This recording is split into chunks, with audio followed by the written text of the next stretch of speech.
ناظرین مسلم پروگرام کربلا اور عصر حاضر کے ساتھ آپ کی خدمت میں حاضر ہوں۔ آج 6 محرم الحرام ہے، 25 جولائی ہے اور منگل کا روز ہے۔ پروردگار کی بارگاہ میں دعا گو بھی ہوں اور پر امید بھی ہوں کہ پوری دنیا میں آپ جہاں کہیں بھی ہوں گے، صدقے میں محمد و آل محمد علیہ السلام کے خیر و حافظ ہوں گے۔ ناظرین، آپ کو ہمارے پروگرام کے فارمیٹ کے علم ہے، اس میں مسلسل جو ہے وہ یکم محرم سے امام حسین السلام کے عظیم انقلاب، امام حسین السلام کی عظیم نہضت عاشورائی کو موضوع بحث بنایا گیا ہے، موضوع سخن بنایا گیا ہے، اور اسی کے اوپر پروگرام کے سلسلے مزید جو ہے وہ جاری و ساری ہیں۔ اور آج بھی ہم آپ کی خدمت میں اس سورۃ الامام الحسین علیہ السلام کے جو اہداف ہیں وہ لے کر آئے ہیں، ان نکات کے اوپر بات کریں گے، اور اس کے بعد جو جناب مسلم بن عقیل علیہ السلام کو امام نے اپنا سفیر بنا کے کوفے بھیجا، تو اس کا اہم پیغام کیا تھا، ان تمام موضوعات کے ساتھ آپ کی خدمت میں حاضر ہیں۔ اور ان بہترین موضوعات کے اوپر گفتگو کرنے کے لیے ہمارے ساتھ جو معزز مہمان شخصیت اس وقت شامل ہیں، یقیناً آپ کی شخصیت کسی تعارف کی محتاج نہیں ہے۔ یو ایس اے امریکہ سے ہمارے ساتھ ہیں علامہ سید کلبی عباس رضوی صاحب، قبلہ آپ کی خدمت میں پرسہ پیش کریں گے اور آپ کی خدمت میں سلام عرض کریں گے۔ وعلیکم السلام ورحمۃ اللہ وبرکاتہ، عظم اللہ لکم انشاءاللہ ماجورین۔ جزاک اللہ قبلہ، جزاک اللہ قبلہ۔ کل جہاں پہ گفتگو کو روکا گیا تھا وہیں سے جو ہے وہ اس کو کنیکٹ کریں گے اور اپنی گفتگو کو مربوط کریں گے۔ کل ہماری بات جو ہے وہ جو امام کے اپنے کلمات تھے، جو امام نے خود اپنے نورانی دہن مبارک سے جاری کیے تھے، اس کی شرح آپ فرما رہے تھے تمام اہل بیت نبوہ کے اوپر، معدن الرسالہ کے اوپر، ان تمام چیزوں کے اوپر اپنی گفتگو کو مربوط کرتے ہوئے سورۃ الامام الحسین علیہ السلام کے اہداف جو ہے وہ قبلہ ذرا بیان فرما دیں۔ اعوذ باللہ السمیع العلیم من الشیطان اللعین الرجیم، بسم اللہ الرحمن۔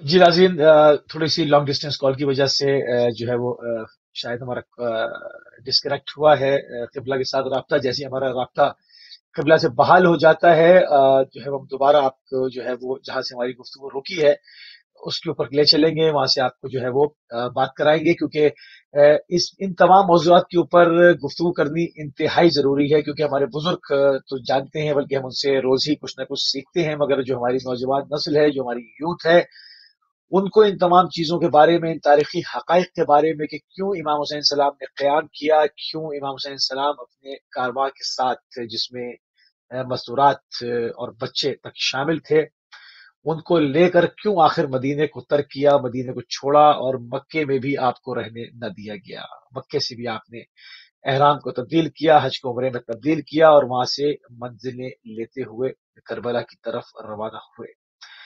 تاریخ میں کیا کچھ، کتنے خواص جو تھے ان سے ملاقات ہوئی ہے، کتنی بھی بڑی شخصیات تھیں ان سے ملاقات امام کرتے رہے، اپنے مشن کا پورا ہی ایسا نہیں ہوا کہ اس کو کوئی ایک حادثہ قرار دیا جائے اور یہ کہا جائے کہ یہ کہ اچانک جو ہے وہ یہ حادثہ ہو گیا، ایسا نہیں ہے۔ باقاعدہ امام نے بھی اپنے پورے منصوبے کا اعلان کیا، اور اس کے ساتھ جو ہے وہ یزیدیوں کا منصوبہ سب کے سامنے تھا، کیونکہ یزید ابن معاویہ جو ہے وہ اپنے باپ کی پشپناہی کی وجہ سے تخت خلافت کے اوپر آ چکا تھا، اور علن اعلان اسلام کے شعارات کا مذاق اڑا رہا تھا، اور اپنے آپ کو خلیفۃ رسول کہلوا رہا تھا۔ تو امام وقت پر واجب ہو گیا تھا کہ امام وقت اس کے خلاف قیام کریں اور پوری دنیا کو بتا دیں کہ خدا نے کن کو امام بنایا، اور امامت کی ذمہ داریاں کیا ہیں، اور لوگوں کی ہدایت کا سلسلہ ہادیان برحق جو ہے وہ کس طرح سے ادا کرتے ہیں۔ تو امام نے اپنے پورے منشور کا اعلان کیا ہے، اور جو امام کے منشور کیونکہ تاریخی جملات تھے، جو تاریخی کلمات تھے، ان کو ہم نے کل جو ہے وہ آپ کی خدمت میں بیان کیا تھا، جس میں جو ہے وہ ان اہل بیت النبوہ سے ہم نے شروع کیا تھا۔ اس کی شرح قبلہ نے ہمارے ساتھ کل عباس رضوی صاحب کل بھی موجود تھے، اس کی شرح جو ہے وہ کل بیان ہوئی تھی، کس طرح سے امام حسین السلام نے اپنے آپ کو معدن الرسالہ جو ہے وہ کہا، ان تمام چیزوں کا، اور جس طرح سے جو کچھ تاریخ نے لکھا، جو کوئی یزید مسند خلافت میں بیٹھ کر فسق و فجور کر رہا تھا، شراب نوشی کیا کرتا تھا، قاتل نفس محترمہ بھی امام نے اس کو کہا کہ محترم ترین نفوس کا قاتل ہے۔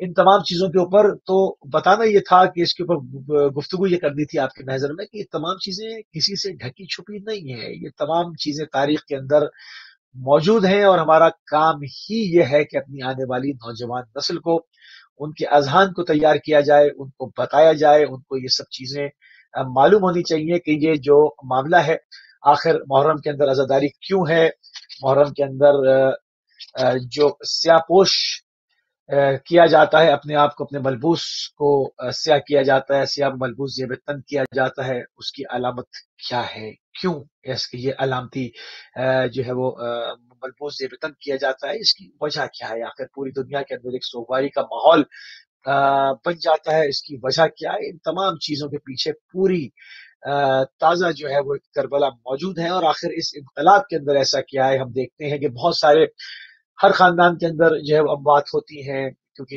یہی انسان کی زندگی ہے کہ ایک انسان آتا ہے، ایک جاتا ہے، یہ سلسلہ آنے جانا چلا جاتا ہے، مگر ہم دیکھتے ہیں کہ بعض دفعہ جن کے ساتھ آپ نے اپنی میموریز بتائی ہوتی ہیں، اپنا وقت گزارا ہوتا ہے، ان کو آپ یاد کرتے ہیں، اور وہ یاد بھی وقت کے ساتھ دھیرے دھیرے آہستہ آہستہ مندمل ہوتی جاتی ہے، وہ نقوش انسان کے قلب کے اوپر جو ہے وہ دھندلائے جاتے ہیں۔ اور مگر وہ لوگ جن کو آپ نے کبھی دیکھا ہی نہیں ہوتا، ان کے اوپر آپ کریا نہیں کر سکتے، کیونکہ آپ نے ان کے ساتھ وقت نہیں گزارا ہوتا، وہ میموریز نہیں ہوتی۔ بعض دفعہ آپ کسی کو فوٹو کے حوالے سے جانتے ہیں، مگر آپ جیسے بھی امام حسین علیہ السلام کا نام آتا ہے، آنکھوں سے اشک جاری ہو جاتے ہیں۔ اس کی وجہ کیا ہے؟ الہی انقلاب۔ تو قبلہ ہمارے ساتھ موجود ہے، قبلہ ثورت الامام الحسین علیہ السلام کے اہداف بیان فرماتے ہیں۔ اعوذ باللہ السمیع العلیم من الشیطان اللعین الرجیم، بسم اللہ الرحمن الرحیم، وصلی اللہ علی سید الانبیاء والمرسلین۔ اما بعد، حاضرین، ناظرین، مشارکین، مشترکین، سلام علیکم ورحمۃ اللہ وبرکاتہ۔ خدا آپ سب کو سلامت رکھے اور آپ سب کی عظیم ترین عبادت کو قبول فرمائے اور عبادت کی جزا اجر اجزل عطا فرمائے۔ علی موسوی صاحب، آپ کا سوال اہداف ثورت الحسین علیہ السلام یا اہداف ثورت الحسین علیہ السلام کو گرامر کے حساب سے، خیر تو ثورہ کا جو لفظ ہے عربی میں وہ ریولوشن کے معنی میں ہے، اور انقلاب کے معنی میں ہے، اور تبدیلی کے معنی میں ہے، بدلنے کے معنی میں ہے، اور اس کی جمع جو ہے وہ ثورات ہے۔ ثورہ اس کی جمع ہے ثورات۔ یہ بات بھی تاکہ ذہن نشین ہو جائے کہ کبھی کبھی لوگ جو لفظ ثورات سنتے ہیں اور ایک لفظ اور سنتے ہیں، جیسے کسی دوست نے سوال کیا کہ نہضت اور ثورہ میں کیا فرق ہے۔ نہضت کہتے ہیں جو ہے وہ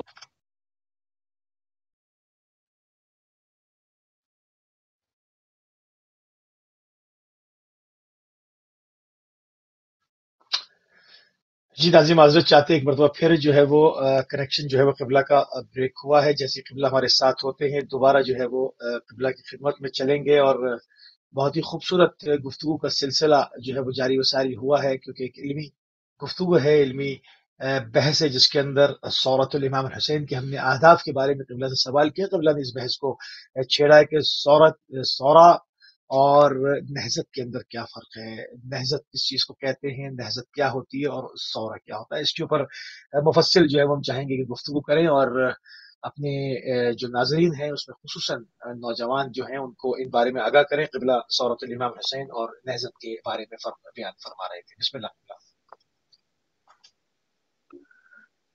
جی، میں عرض یہ کر رہا تھا کہ ثورہ جو ہے وہ انقلاب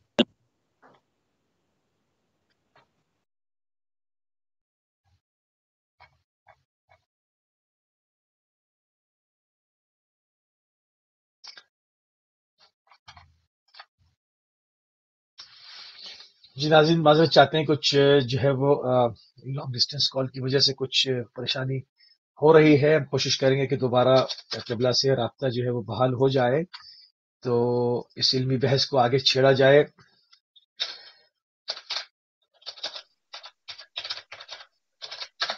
جی قبلہ، بسم اللہ، بسم اللہ، بسم اللہ، کنیکٹڈ ہے تو بسم اللہ۔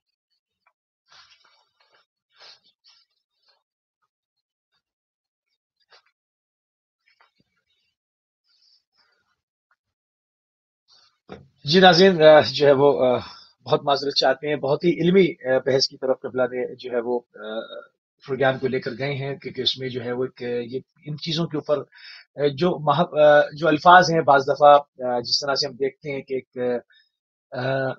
کسی بھی حوالے سے ایک مذہبی لینگویج ہوا کرتی ہے، عربی اپنی ایک مخصوص ایک زبان ہے، مگر اس کے ساتھ ایک مذہبی لینگویج بھی ہوتی ہے۔ قبلہ آپ کو ہماری آواز آ رہی ہے تو بسم اللہ کیجیے۔ جی جی جی آپ آ رہے ہیں جی بسم اللہ۔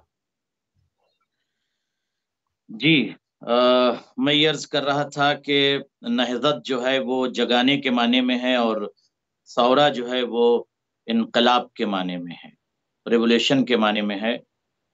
لہذا تمام ناظرین کی خدمت میں یہ بات واضح ہو جائے کہ لفظ ثورہ جو استعمال ہوتا ہے وہ ریولیوشن کے معنی میں استعمال ہوتا ہے، اور نہضت کا لفظ جب استعمال کرتے ہیں وہ بیداری کے معنی میں ہے، جگانے کے معنی میں ہے۔ لہذا لفظ ثورہ اور نہضت دونوں میں فرق یہ ہے۔ ثورہ کا اگر جمع اور پلورل دیکھیں تو اس کے معنی ہے ثورات۔ ثورہ کی جو جمع ہے پلورل ہے وہ ہے ثورات۔ آپ کی خدمت میں عرض کریں کہ اہداف ثورہ امام حسین علیہ الصلوۃ والسلام، ناظرین معاف کیجیے گا کچھ ڈسٹربنس رہا تھوڑی دیر کے لیے، خیر، تو اہداف ثورہ امام حسین کیا ہے؟ ہدف کی جمع اہداف ہے۔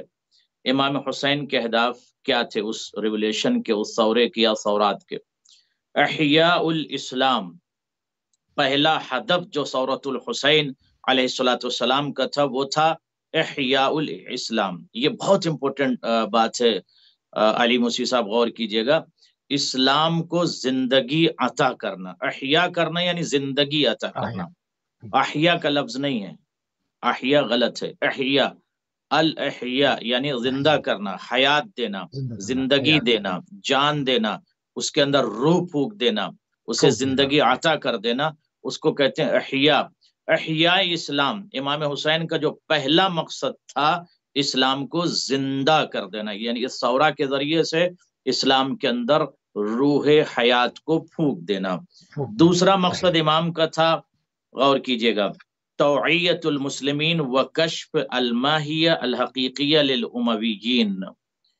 دوسرا مقصد امام کا یہ تھا کہ لوگوں کے شعور میں یہ بات نقش کی جائے کہ امویین یعنی جو بنی امیہ ہیں ان کی ماہیت کیا ہے اور ان کی حقیقت کیا ہے، یعنی ان کا شعار کیا ہے، ان کا شجرہ کیا ہے، ان کی طریقت کیا ہے، اور مکمل ٹپ میں یعنی ان کی ماہیت کو لوگوں کے سامنے پیش کیا جائے کہ اموی صحیح چہرہ جو ہے، ایکچول چہرہ، وہ عالم بشریت کے سامنے بنو امیہ کا چہرہ دنیا کے سامنے آ جائے۔ اگر نہیں آئے گا تو یہ بنو امیہ اسلام کا لبادہ پہن کر اسلام کو ڈیمیج کریں گے، مسلمان کو ڈیمیج کریں گے، اور عالم بشریت میں خوریزی برپا کریں گے، اور اپنے آپ کو وقت کا خلیفہ بھی ثابت کریں گے، اور لوگ ان کو خلیفہ مان بھی لیں گے جیسے ما سبق کو مانا تھا۔ تو امام نے کہا کہ ان کی حقیقت، کس کی حقیقت؟ مولا کا بنو امیہ کی حقیقت و ماہیت دنیا کے سامنے پیش کی جائے۔ تیسرا مقصد مولا کا تھا، علی موسوی صاحب بہت اہم پوائنٹ آج میں نے نکالے ہیں، تیسرا مقصد تھا احیاء السنت النبویہ والسیرۃ العلویہ۔ تیسرا مقصد تھا سنت نبویہ کو زندہ کرنا، غور کیجئے گا، تجدید نہیں ہے لفظ، احیاء ہے، غور کیجئے گا، نشر نہیں ہے کہ سنت نبویہ کو نشر کیا جائے، نہیں، یہ بھی نہیں ہے۔ پھر کیا؟ احیاء السنہ النبویہ، سنت نبویہ یعنی نبی کی سنت کو زندہ کیا جائے۔ کیا مطلب؟ یعنی سنت پیغمبر کو انہوں نے ختم کر دیا تھا، زمیدوز کر دیا تھا۔ سنت پیغمبر جو نبی کرنے والے تھے، سنت نبویہ کو انہوں نے ختم کر دیا تھا۔ والسیر العلویہ، اور علوی سیرت کو زندہ کیا جائے، نبوی سیرت کو اور علوی سیرت کو زندہ کیا جائے۔ علی موسی صاحب، اگر دنیا میں لوگ علوی اور نبوی سیرت پر چلنے لگیں تو ساری مشاکل کا خاتمہ ہو جائے گا۔ چوتھا مقصد کیا ہے مولا ثورہ کا؟ فرمایا اصلاح المجتمع و استنہاض الامہ، مجتمع کی اصلاح کروں گا اس ثورہ کے ذریعے سے، اور امت کا استنہاض کروں گا۔ استنہاض کیا مطلب؟ بیدار کروں گا، امت کو جگاؤں گا۔ سوتی ہوئی امت کے اوپر جو نیند کی، نوم کی چادر اڑا دی گئی ہے، اس چادر نوم کو اتار کر پھینک دوں گا اور امت کو جگاؤں گا اور بتاؤں گا کہ تم سو رہے ہو اور تمہارے اوپر ایک فاسق و فاجر و ظالم و کاذب و زانی اور فسق و فجور اور شارب الخمور اور بنو امیہ کا فرد اور ابو سفیان کا پوتا اور معاویہ کا بیٹا شارب الخمور تخت پر بیٹھ کر اپنے آپ کو خلیفہ کہتا ہے، حالانکہ وہ خلیفہ نہیں ہے، بہت بڑا مجرم اور دہشت گرد ہے۔ تو مولا کا مقصد یہ تھا کہ امت کے اندر اصلاح کروں گا۔ اصلاح کیسی کریں گے مولا؟ اس لیے کروں گا کہ یزید نے بنام اسلام جو ہے شیطنت کو پھیلا دیا ہے اور امت کو میں جگاؤں گا۔ اگر امت جاگ گئی تو پھر یزید بچ نہیں پائے گا، اور امت نہیں جاگی تو یزید جیسے کتنے یزید تا قیامت آتے رہیں گے۔ پانچواں مقصد مولا کا کیا تھا؟ ثورۃ الحسینیہ کا۔ علی موسوی صاحب ثورۃ الحسینیہ کا پانچواں مقصد تھا انہاء استبداد بنی امیہ علی المسلمین، مسلمانوں پر بنی امیہ کے مظالم و استبداد کو ختم کرنا، انہا کرنا، ختم کر دینا۔ بنو امیہ نے بشر پر، مسلمین پر ظلم کا سلسلہ جاری رکھا تھا، اس ظلم کو روک دینا، یعنی مسلمان پر بنو امیہ کا سلسلہ ظلم جاری تھا، تو مولا نے کہا انہاؤس استبداد بنی امیہ علی المسلمین۔ تو ایک ہدف یہ ہے۔ چھٹا ہدف، سکس، تحریر و ارادت الامت من حکم القہر والتسلط۔ بہت بڑا پیغام ہے ثورہ کا۔ کیا ہے مولا؟ تحریر کریں گے۔ تحریر کا کیا مطلب؟ لکھنے کے معنی میں تحریر نہیں ہے، یہ آزاد کرنا۔ تحریر کرنا، آزاد، محرر آزاد کو کہتے ہیں، محرر آزاد کرنے والے کو کہتے ہیں۔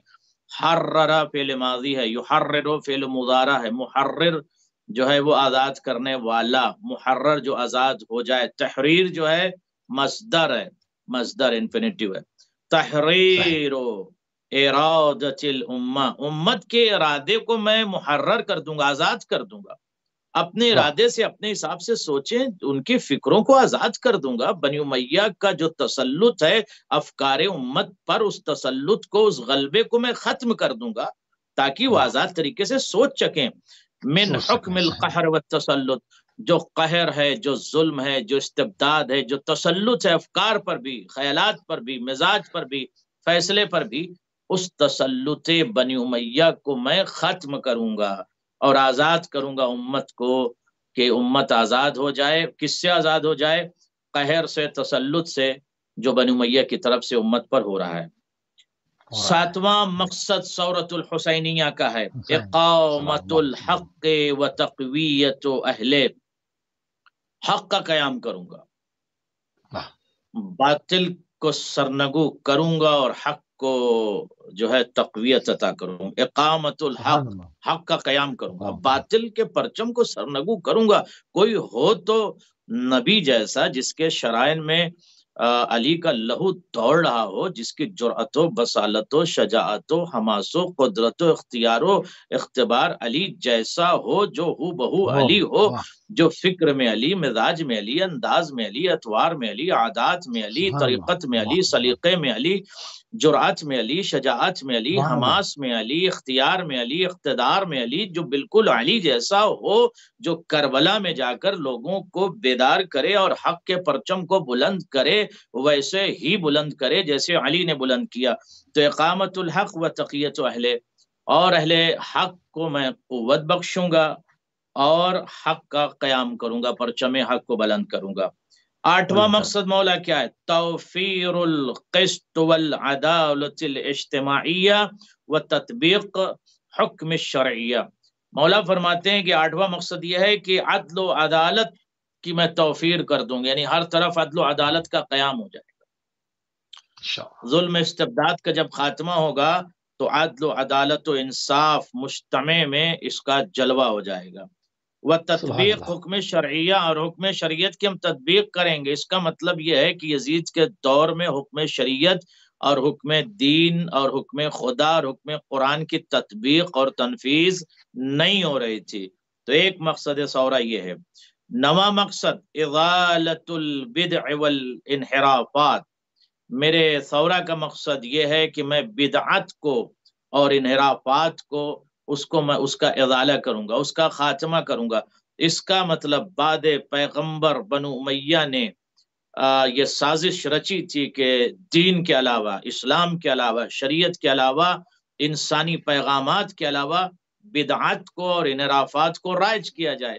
تو ہر طرف بدعات ہے، ہر طرف جو ہے وہ انحرافات ہے۔ انحرافات سے مراد کیا ہے؟ اپنے آپ کو خلیفہ کہتا ہے اور مختلف قسموں کے شراب میں ڈوبا ہوا، تخت پہ نشے میں بیٹھا ہوا ہے، اور کبھی کبھی تو شراب اتنا زیادہ پی لیتا تھا کہ اس کے حراس اسے یزید کو اٹھا کے لے کے جاتے تھے۔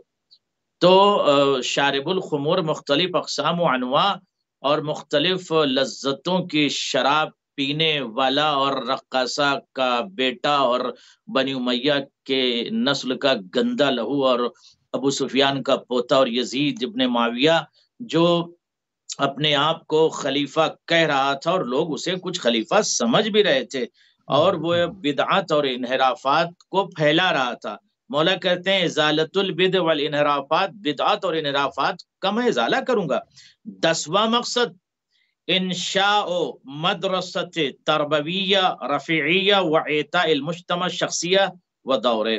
میں ایک ایسی یونیورسٹی قائم کروں گا، میں ایک ایسی فکر قائم کروں گا، میں ایک ایسا نہج قائم کروں گا، میں ایک ایسا طریقہ اور سلیقہ اور میں ایک ایسی تربیت گاہ قائم کروں گا کہ جو بلند ترین ہوگی اور ہر فرد کو مجتمع میں بلندی عطا ہوگی، تعزیز عطا ہوگی، اس کو کرامتیں ملیں گی، اس کا شرف ملے گا، کھوئی ہوئی اس کی عزتیں واپس آئیں گی، اور جو فرد ہے اس کی جو شخصیت ہے، جو اس کا احترام ہے، جو اس کی ڈگنیٹی ہے، میں مجتمع میں اسے واپس لاؤں گا اور بشر کی عظمتوں کو بشر کے حوالے کروں گا۔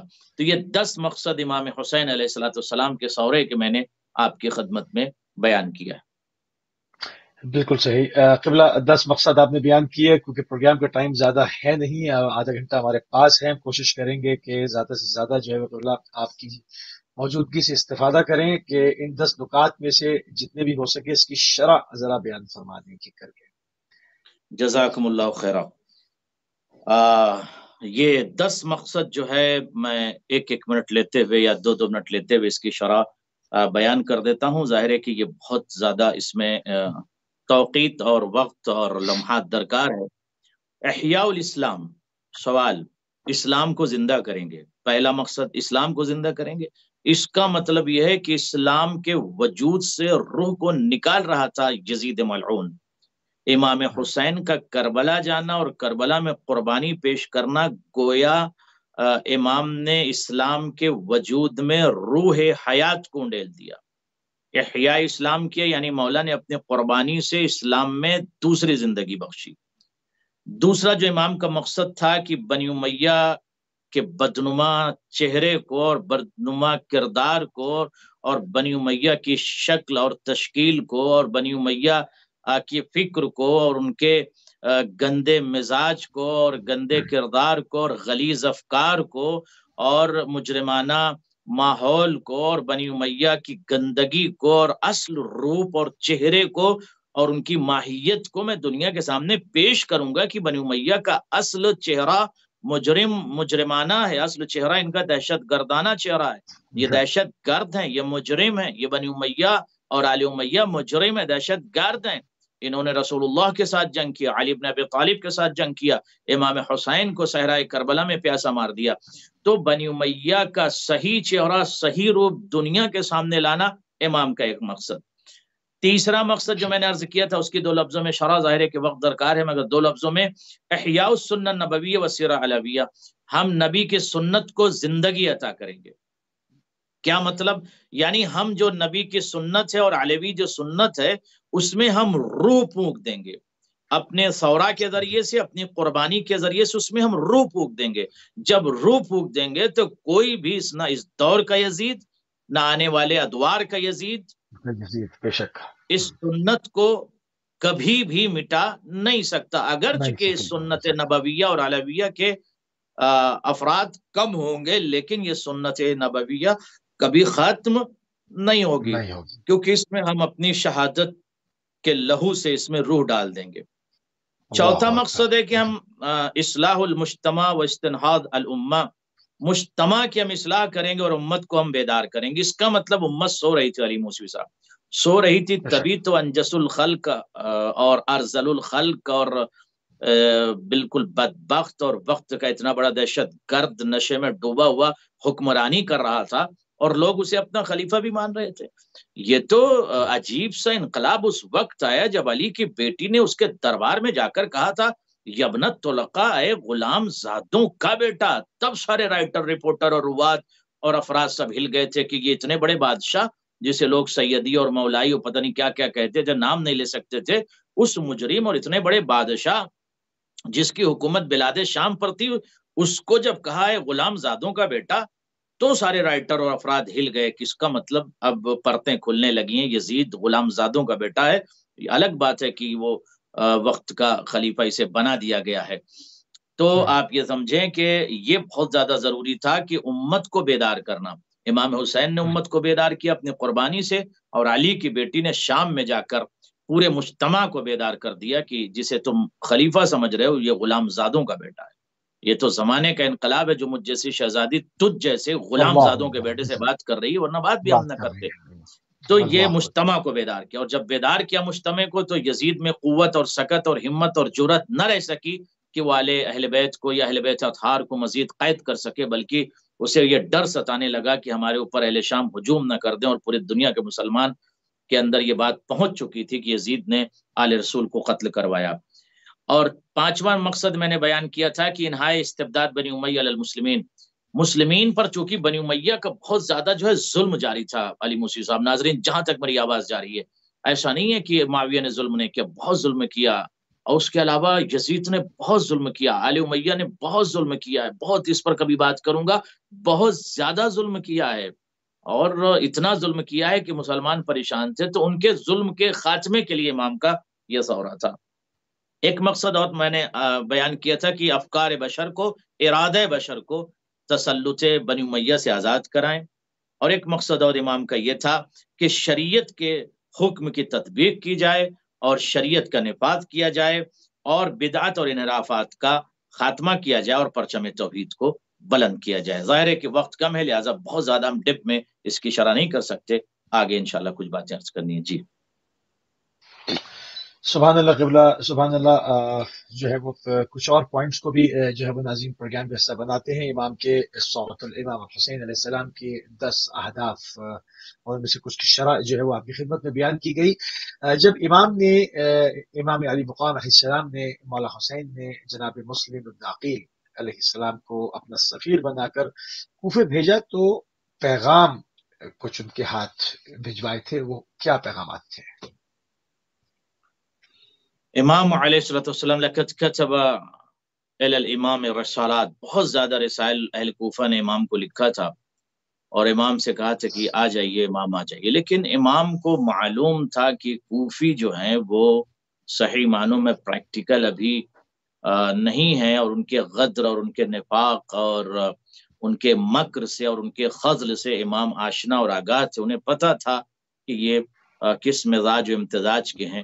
لہٰذا امام نے اتمام حجت کے لیے جناب مسلم بن عقیل کو کوفے میں بھیجا، تاکہ کل یہ کوفی کہہ نہ سکیں کہ اگر مولا آپ کسی کو بھیجتے تو ہم آپ کے تابع دار ہوتے، ہم آپ کو فالو کرتے، ہم آپ کو اپنا امام سمجھتے۔ لہٰذا کوفیوں کے بھی اصل روپ کو امام نے حضرت مسلم بن عقیل کے ذریعے سے دنیا کے سامنے پیش کروا دیا کہ اصل روپ کوفی کیا ہے، یعنی اصل شکل کوفی کیا ہے۔ یہ پہچان لو کوفی کے غدر کو اور ان کے نفاق کو اور ان کے خذل کو اور ان کے مکر کو۔ امام نے جب کوفہ بھیجا، ارسل مع مسلم بن عقیل کتابا الی اہل الکوفہ، امام نے ایک کتاب، ایک لیٹر اہل کوفہ کے نام لکھا اور حضرت مسلم بن عقیل کے ذریعے بھیجا۔ حدث فیہ رسالۃ الامامۃ بما یلی، امام نے اس میں امامت کے موضوع کو لکھا کہ امام کہتے کسے ہیں، امام کا شرف کیا ہوتا ہے، امام کی شخصیت کیا ہوتی ہے۔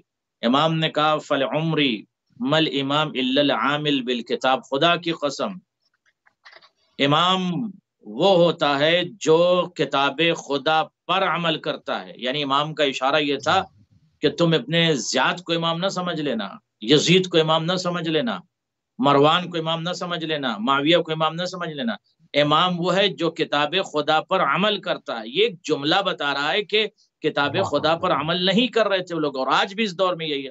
والآخذ بالقسط، جو عدل و انصاف لیتا ہو قرآن سے اور قرآن کے ذریعے سے عدل و انصاف کا قیام کرے۔ والدائن بالحق، اللہ اکبر، جس کے وجود سے حق کی شعائیں پھوٹے۔ امام وہ ہوتا ہے جو مرکز حق ہوتا ہے، جو منبع حق ہوتا ہے، جو سرچشمہ حق ہوتا ہے، جو باطل کی آنکھوں میں آنکھیں ڈال کر حق کا پرچم بلند کرتا ہے۔ اس کے بعد مولانا نے ایک جملہ لکھا، بہت عظیم جملہ، اس پر آپ غور کرنے کے امام نے جو جملہ لکھا کہ والحابس نفسہ علی ذات اللہ والسلام، اور اس کے بعد امام نے سلام لکھ دیا۔ جو اپنے آپ کو ذات خدا میں بالکل ڈال دے، اللہ اکبر، محبوس کر دے اپنے آپ کو، فنا فی اللہ ہو جائے، جو وہ امام ہوتا ہے۔ فنا فی اللہ جو ہو جائے وہ امام ہوتا ہے۔ وقت کا دہشت گرد اور عیاش اور خونخوار اور خطرناک ٹیررسٹ اور دہشت گرد امام نہیں ہو سکتا۔ تو امام نے خط لکھ کر اہل کوفہ کے سامنے یہ چند جملے لکھے اور امام کے شرف کو اور امام کی خدمات کو بیان کیا۔ اس کے بعد امام نے اپنے انصار سے، عزیزان گرامی غور کیجئے گا، امام نے اپنے انصار سے عرض کیا، کب عرض کیا؟ عاشورہ کے دن۔ یہ بہت عظیم جملہ آپ کی خدمت میں پیش کرنا چاہتا ہوں کہ وفی کربلا خطب الحسین بانصار قائلا، امام نے روز عاشورہ اپنے انصار و اعوان کو جمع کیا، کہا میرے پاس آؤ۔ جب سب آ گئے تو امام نے کہا سنو، جی مولا، کہا الا ترون، کیا تم یہ نہیں دیکھ رہے ہو؟ کیا مولا؟ الی الحق لا یعمل، کیا تم حق کی طرف نہیں دیکھ رہے ہو کہ حق پر عمل نہیں کیا جا رہا؟ قرآن حق ہے، اس پر عمل نہیں کیا جا رہا ہے۔ امام حق ہے، اس کی اتباع نہیں کی جا رہی۔ اس کی تفصیل کبھی عرض کروں گا۔ وَإِلَى الْبَاطِلِ لَا يُتَنَاهِي عَنْهُ، اور دیکھ نہیں رہے ہو کہ لوگ جو ہے وہ باطل کی طرف داری کر رہے ہیں، باطل کا ساتھ دے رہے ہیں، باطل کا خاتمہ نہیں ہو رہا بلکہ باطل پرستی ہو رہی ہے۔ لِيَرْغَبَ الْمُؤْمِنُ فِي لِقَاءِ اللَّهِ فَإِنِّي لَا أَرَى الْمَوْتَ إِلَّا سَعَادَةً وَالْحَيَاةَ مَعَ الظَّالِمِينَ إِلَّا بَرَمًا۔ یہ کہتے ہوئے مولا نے ایک جملہ کہا کہ دیکھ رہے ہو صورتحال اس وقت کیا ہے کہ لوگ حق کو چھوڑ کر باطل کی پرستاری کر رہے ہیں۔ فَإِنِّي لَا أَرَى الْمَوْتَ إِلَّا سَعَادَةً، میں روز عاشورہ کربلا میں ہوں اور موت کو اپنے لیے سعادت سمجھتا ہوں، اور ظالمین کے ساتھ زندگی ننگ و عار ہے، زیشت ہے دیگے۔ تو امام نے یہ پیغام دے دیا کہ مر جانا گوارا کر لینا، مگر ظالمین کے ساتھ، مجرمین کے ساتھ، دہشت گردوں کے ساتھ رہنا۔ اس کے بعد وَكَرْبَلَا الْبَلَا يُعْتِي مَعْنَى الْأَلَمْ وَالْمَشَقَّةِ مَنْ يُعْتِي أَيْضًا وَالْاخْتِبَارِ وَالْامْتِحَانِ۔ لفظ کربلا پر بھی اگر ہم غور کریں تو یہ کربلا بلا ہے، یعنی بلا کے معنی میں، ارض و کربن و بلا، وہ زمین جہاں پر بلا اور مصیبتیں اور مقام امتحان ہیں، جہاں پر انبیاء کا بھی امتحان ہوا، اگر گزرے ہیں تو ان کو اختبار دینا پڑا۔ جی صحیح۔ تو جناب مسلم بن عقیل علیہ السلام کو جو پیغام دے کر بھیجا ناظرین، وہ آپ کی خدمت میں جو ہے وہ پیش کیا جا رہا تھا۔ ابھی ہمارے پاس تقریباً 15 منٹ جو ہے وہ اور موجود ہیں۔ تو قبلہ آج 6 محرم ہے، اور 6 محرم کی مناسبت سے شہزادے جناب علی اکبر علیہ السلام کی شخصیت کے حوالے سے کہ جس وقت کیفیت منامہ امام پہ طاری ہوئی اور آپ کا جو دورانی کارواں تھا کربلا میں داخل ہو رہا تھا، اس وقت امام کے ساتھ جناب علی اکبر علیہ السلام کی ایک بڑی تاریخ ساز گفتگو جو ہمارے نوجوانوں کے لیے بڑی امپورٹنٹ ہے، جس وقت حاطف غیبی کی آواز امام نے سماعت فرمائی۔ قبلہ اس پر ذرا روشنی ڈالتے ہیں۔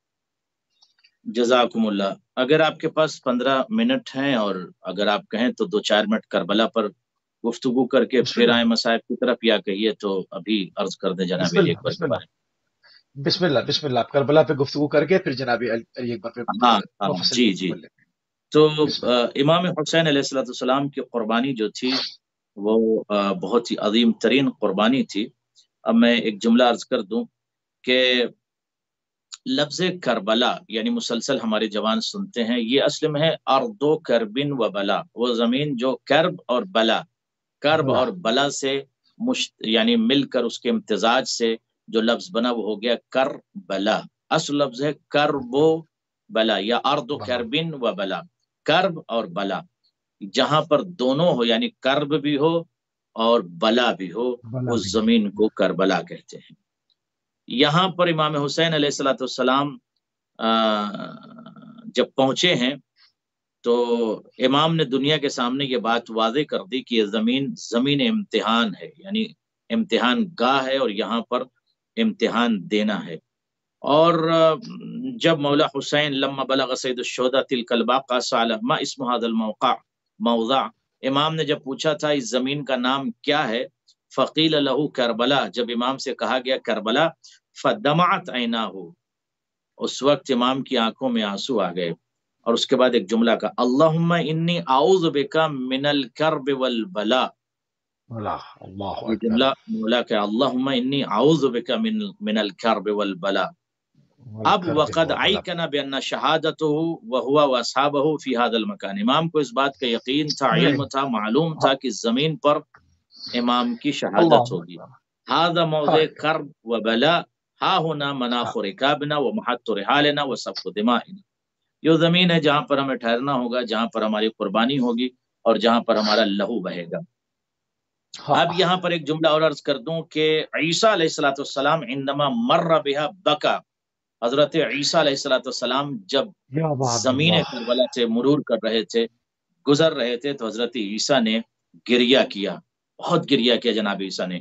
وقال، اور کہا انہا ارض کرب و بلا، ارے یہ زمین کرب و بلا ہے، یعنی امام حسین کی قربانی سے پہلے امام حسین پر گریہ حضرت عیسیٰ کر رہے ہیں، حضرت عیسیٰ امام حسین پر گریہ کر رہے ہیں، تو یہ گریہ اور یہ رونا صرف سنت پیغمبر خدا نہیں ہے، سنت حضرت عیسیٰ بھی ہے، حضرت عیسیٰ ارض کربلا پر گریہ کرتے ہیں۔ وحینما کان الامام حسین علیہ السلام طفلا مع امہ تحمل، امام حسین جب چھوٹے سے تھے اور ماں کی آغوش میں تھے، اخذ النبی صلی اللہ علیہ وآلہ وسلم وقال، امام حسین علیہ السلام کو نبی نے لیا اور کہا لعن اللہ، امام رسول اللہ نے لعنت کیا، لعن اللہ قاتلک، پروردگار کی لعنت اس پر جو تمہیں قتل کرے گا۔ فسألته فاطمہ سلام اللہ علیہا، جناب فاطمہ نے نبی سے پوچھا، بابا سے پوچھا، بابا این یقتل ولدی، میرا بیٹا کہاں قتل کر دیا جائے گا؟ قال موضع یقال له کربلا، ایک جگہ ہے جس کو کربلا کہتے ہیں، وہی دار و کربن و بلا، وہ امتحان گاہ، وہ قتل گاہ، وہ جگہ جس کو ارض کرب اور بلا کہتے ہیں، علینا وعلی الامہ، یعنی وہ زمین، وہ صحرا، وہ جگہ جہاں پر ہمارے نواسے کا قتل ہوگا۔ تو رسول اللہ نے دنیا کے سامنے اور حضرت عیسیٰ نے بھی وَإِذَا اعْتَبَرْنَا كَرْبَلَا أَرْضُ الْبَلَاءِ فَهِيَ موضع اختبار للإخلاص وفدا و محبت ابی عبداللہ علیہ السلام، یہ زمین وہ سرزمین ہے جہاں پر باقاعدہ تمام شہدائے کربلا کا امتحان لیا گیا۔ اس پر انشاءاللہ تفصیل سے عرض کروں گا کبھی کہ زمین کربلا کی حقیقت کیا ہے، اور زمین کربلا پر کس نے گریہ کیا، اور کون کون زمین کربلا سے گزرا، اور کس نے اس زمین پر بوکا کیا اور امام حسین کو یاد کیا۔ امام حسین نے 28 رجب کو مدینہ چھوڑا۔